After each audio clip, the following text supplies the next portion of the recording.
The events of the past 2.5 weeks have left lasting impressions in everyone's mind. Americans, Panamanians, and all around the world. This past week, SCN brought you a special news production spotlighting Operation Just Cause. And for all of us who have been working long hours know that hours run into days and days run into weeks. It's hard to keep track of time. So we'd like to point out that in the following presentation, the days of the week are off, but the dates are correct. Now, once again, we'd like to remind you of those historical moments by bringing you that special news production one more time.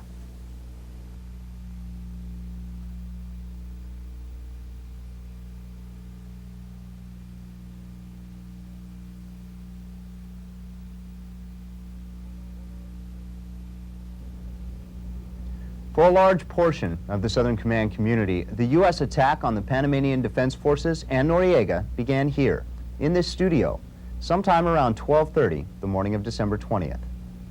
This is a Southcom special announcement. Once again, this is a Southcom special announcement. The command is currently at PML Echo. All personnel should stay in place. Because of recent actions by the Noriega regime, the President of the United States has ordered military action against the Panama Defense Forces. The purpose of this action is to ensure the protection of U.S. personnel and U.S. facilities and guarantee the future safe operation of the Panama Canal. There is fighting throughout Panama, and all personnel should remain at home, remain in place. All U.S. schools are closed until further notice, and all movement except by U.S. military forces is prohibited. Whether you live on a U.S. defense site or in any area of Panama, stay off the streets, stay away from doors and windows, ensure you and your children do not go outside, and do not interfere with any U.S. maneuvers. These operations are not directed against the people of Panama, but rather Noriega, who has been indicted in the U.S. on drug trafficking charges, and the Panama Defense Forces, who are responsible for continued harassment and even the murder of a U.S. military officer. PML Echo is in effect. There is a threat to the lives of U.S. personnel. If you live on a defense site or military area of coordination, stay there. Travel to or through any area not on a defense site or military area of coordination is not authorized except for U.S. military forces. All exchanges, commissaries, etc. are closed until further notice. Limit your use of the telephone to emergency calls only. Hospital emergency rooms only are open. All other routine clinic appointments are canceled. Again, we are currently in PML Echo. Stay tuned to SCN radio and television for further advisories. This has been a Southcom special announcement. As mentioned in that early morning broadcast, it was the security of the canal and U.S. personnel that led the U.S. to take action here. The U.S. ability to provide that security was threatened by a sequence of actions taken or instigated by the dictator Manuel Antonio Noriega. After attempting to rig the elections of May 1989 and then being exposed for his already notorious treachery, he and his faction nullified the results of that election. On October 3rd, several of Noriega's officers staged a coup attempt that failed, and the person Noriega called responsible for that attempt turned up dead shortly thereafter. There are reports of a doctor that spoke out against Noriega and his regime being tortured to death. The purpose of the torture, not to gain information, strictly for the sadistic pleasure of Noriega and several of his high-ranking officers. Then Noriega declared himself the de facto ruler of Panama. In order to provide a more complete picture of the recent events, we leave the rest of Noriega's sordid past to the textbooks and begin our dateline on Saturday, December 16th, 1989. My wife and I went out to dinner last night at a restaurant downtown called La Cascada. And on our way back, we took a wrong turn, wound up going the wrong way, asked some directions from some kids, and got back on track. But the track they sent us on went in the direction of the Comandancia. We got stopped at a roadblock fairly near the Comandancia and detained. They took our IDs and asked us questions about what we were doing. While we were at the roadblock, we witnessed we had pulled off to the side. We witnessed a car pull up and try to go through the roadblock after the PDF had stopped them also. And when the car, after they had done some questioning, the car pulled through and was fired on by about 5 PDF members. They made threatening moves toward us, tried to get us to exit our vehicle. locked and loaded as soon as we stopped. The situation appeared to be deteriorating, and that we were in fear of something worse happening than had already happened. When we were able, we fled the area. As we started to flee, the PDF opened fire from 2 different directions, from the rear and from the left, Commandancia building. And one of the rounds that entered the car struck one of the service members and mortally wounded him. As we were driving away, we, after getting our bearings, we went directly to Gorgas Hospital and took him to the hospital, and he was declared dead a few minutes later. And the doctor further elaborated that there was nothing they could do because he bled to death en route. They never once asked for ID, nor told us why we'd been stopped, or at any point it looked like they were attempting to detain us. Okay, it was not a cop type atmosphere at all. It was armed military the whole way, at least from my perception of what I could see out there. As I said, we stopped the car and the guy immediately locked and loaded, and at that point, the being detained question was kind of a moot point. To fully understand the import of these events and that interview, we must also consider the fate of the eyewitness and his wife, who were being detained by the PDF forces when they saw Lieutenant Paz and the 3 others in the car fired upon. My first real hostile confrontation was about an hour later. What exactly did the PDF do to each of you and your wife? With my wife, they threatened her mostly with sexual abuse, and they would touch her. They didn't really get too bad, but they would insinuate that they were going to touch her in other places and rub up against her and things like that. But she was basically not molested or harassed, other than she did receive a cut to her forehead when she was shoved against a wall.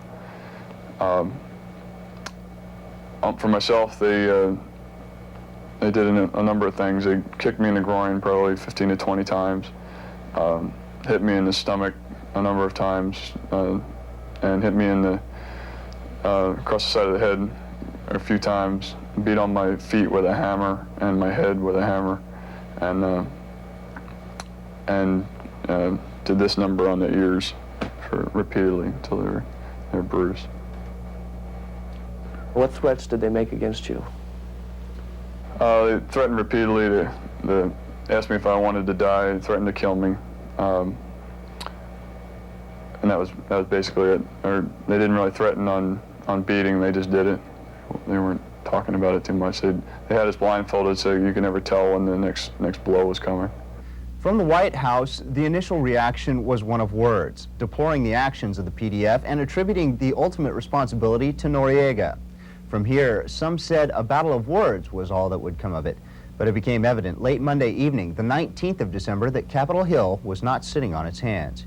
As early as 10 o'clock the evening of the 19th, reports began filling stateside television screens with news of large amounts of U.S. troops moving out to some unknown location, and many more preparing to go.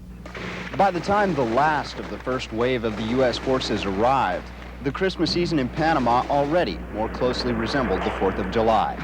At least 2 city blocks of Trujillo, the area surrounding Noriega's Commandancia, were ablaze.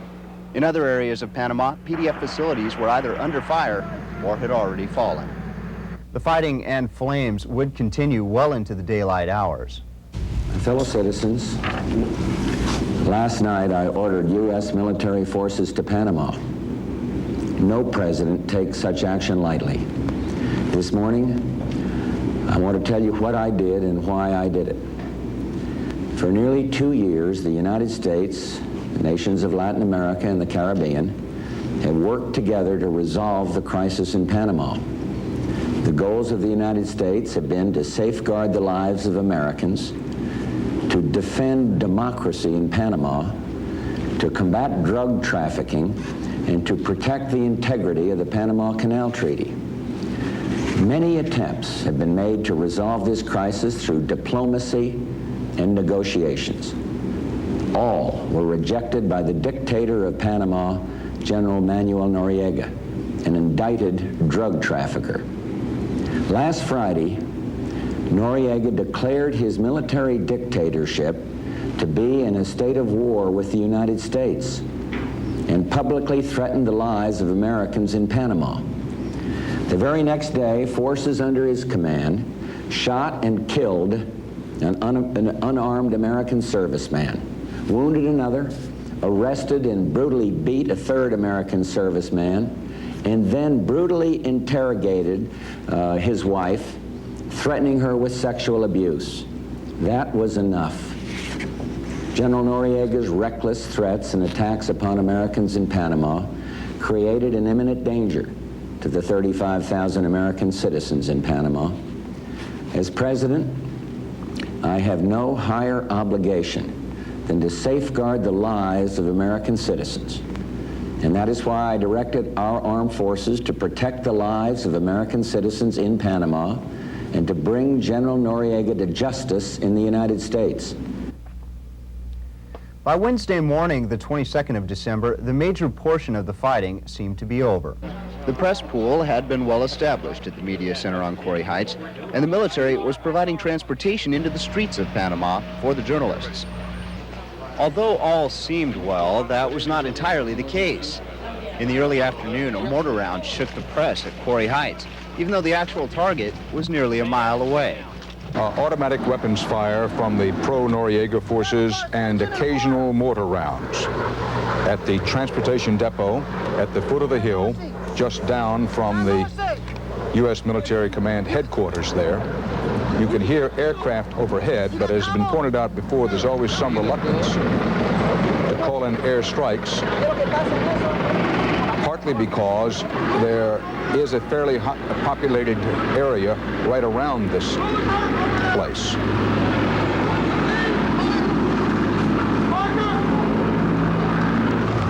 The transportation depot guarded by U.S. infantrymen. This is Dave Martin watching this videotape with you. As you watch it, if this is taking place at the foot of the hill from Quarry Heights, I mean, this is right next to the U.S. Command Center for all the forces in Panama, and you can begin to get an idea why the estimate is now that it's going to take 5 to 10 days to regain control just of Panama City, if this is what's happening just on the outskirts of the major U.S. command post there.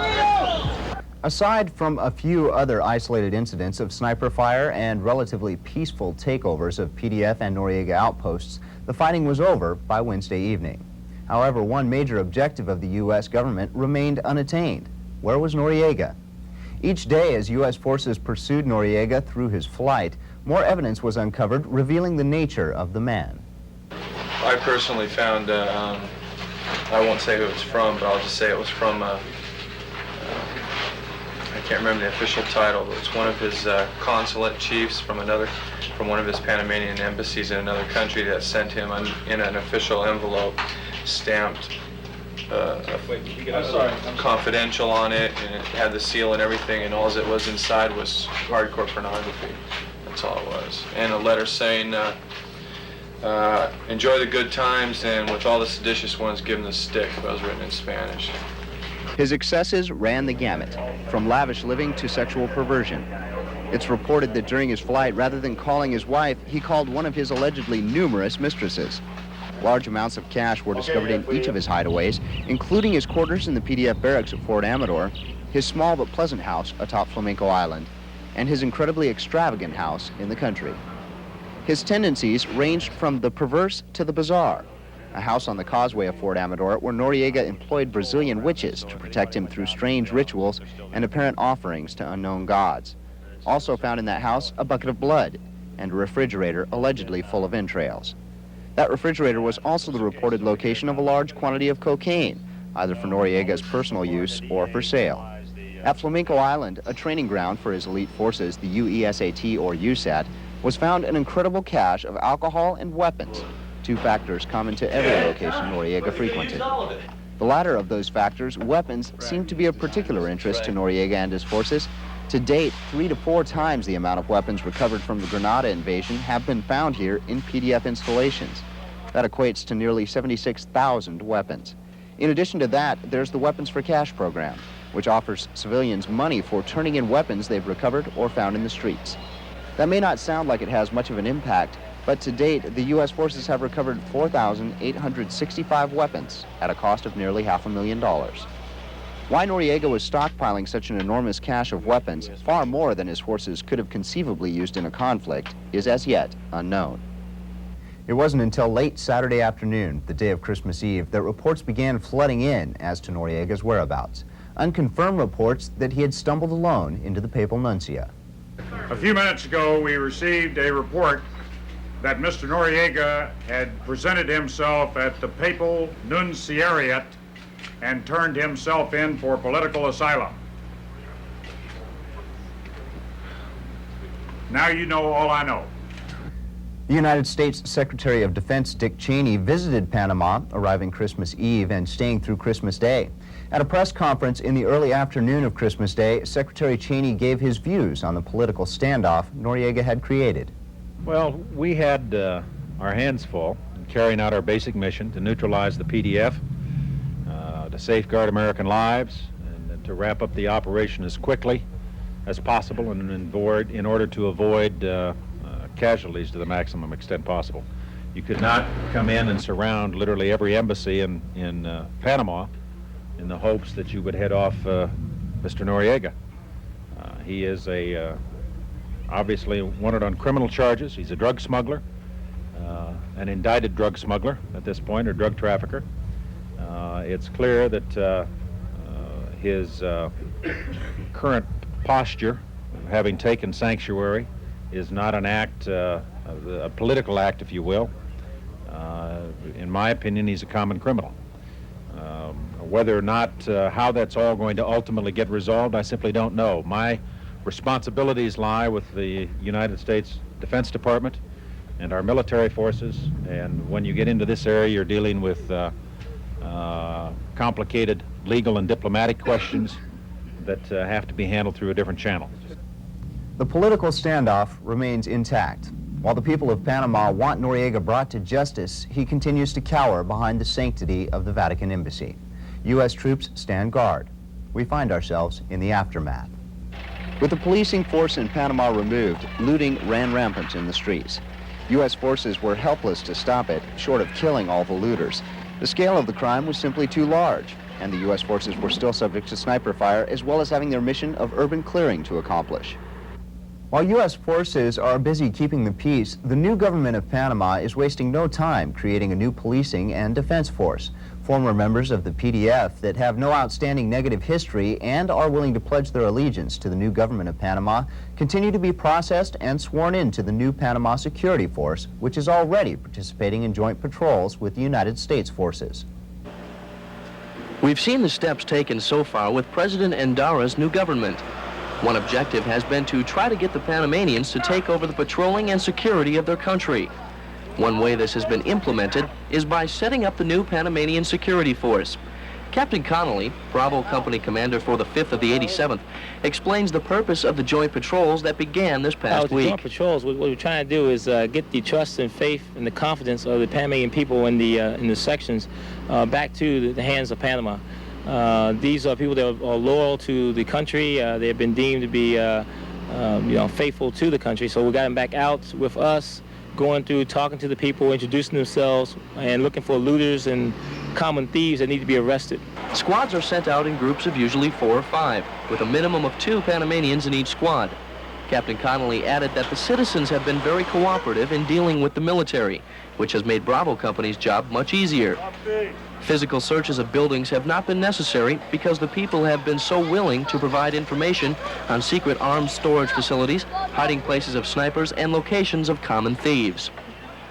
With the continuation of joint patrols, a common goal for both the Panamanian security forces and the Americans patrolling the streets downtown is gaining the trust back of the Panamanian people.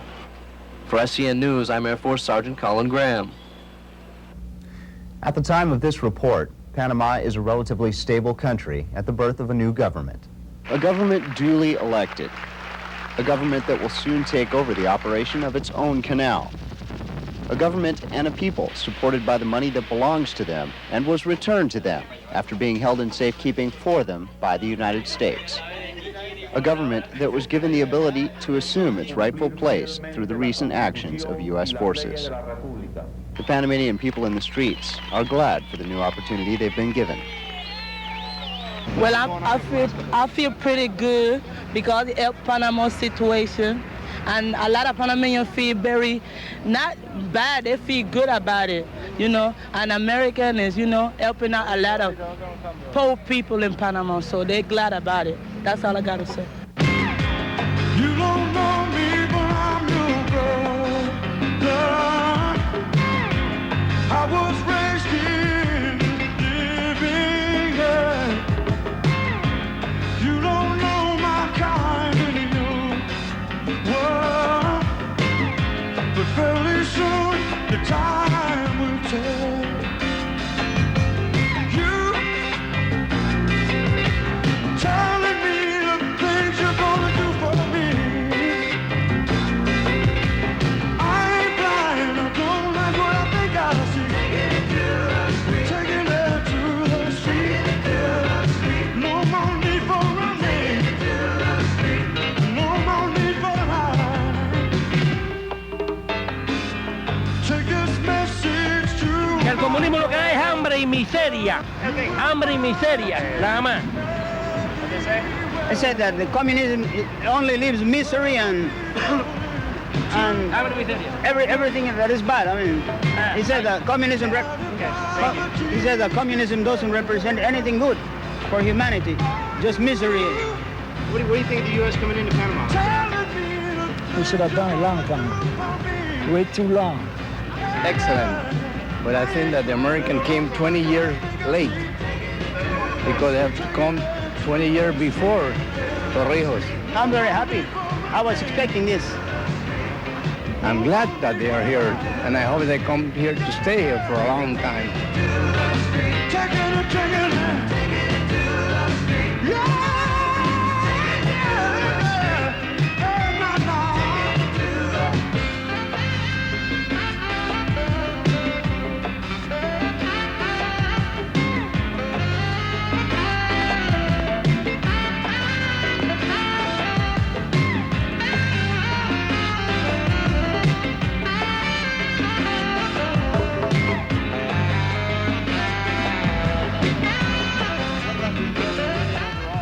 Well, everybody feel good, very proud of it because they will have a lot of protection and they, you know, they feel safe completely. They think it's a new life coming back, you know, because when it was Noriega, they were feeling like, you know, everything was down.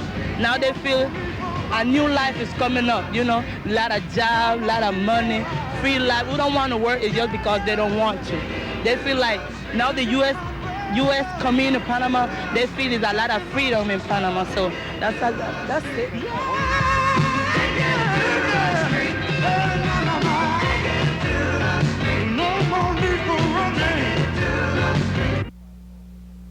With the smoke cleared and the fighting over, we look on a freshly written page of history. The ink, the blood of 23 U.S. servicemen killed in action and over 300 wounded. The page, the streets of Panama. The pen, democracy, wielded by the hand of fate.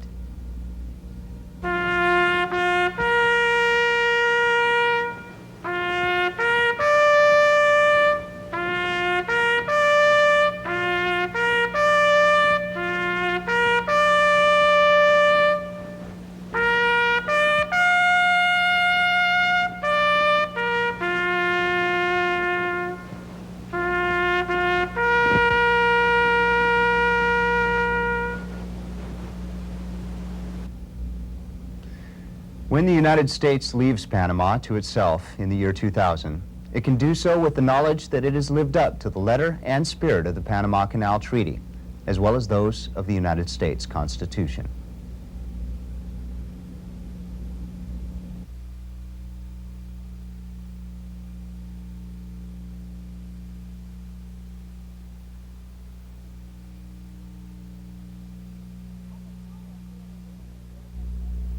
At the time SCN originally aired that special news production, the United States had only reached 3 of its 4 objectives.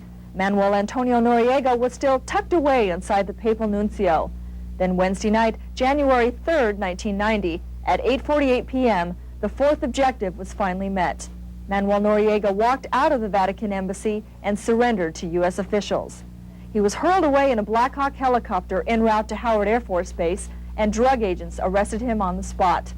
He was handcuffed inside the C-130 transport plane, and during the flight to Miami, they said he laughed and he cried. And so did the people of Panama, because the wait for justice, for democracy, for freedom is finally over.